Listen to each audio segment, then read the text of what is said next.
Tämä on Winchester 1895, eli suomalaisittain niin sanottu ryssän vinsu. Yhdysvaltain hallitus myy näitä kivääreitä Venäjän armeijalle 1896 ja tilaus oli 300 000 kappaletta ja kivääreitä toimitettiin loppujen lopuksi 280 000 kappaletta. Ja näitä käytettiin erityisesti vapaussodassa ja Venäjän armeijassa ja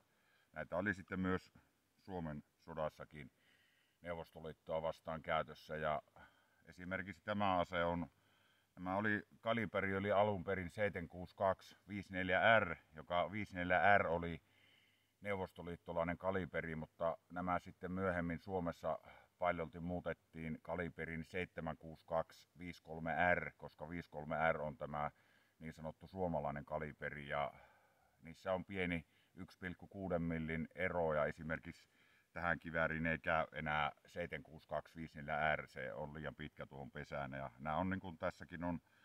Sako pesitti nämä aikanaan uudestaan ja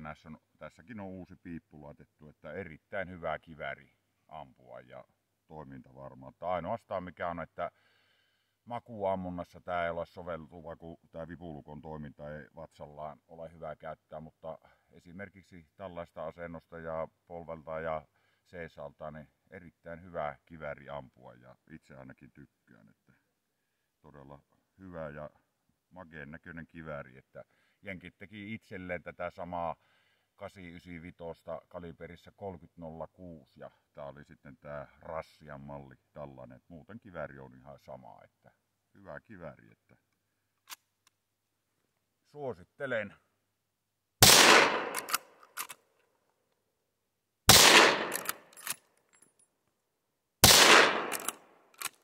Hyvin pelaa.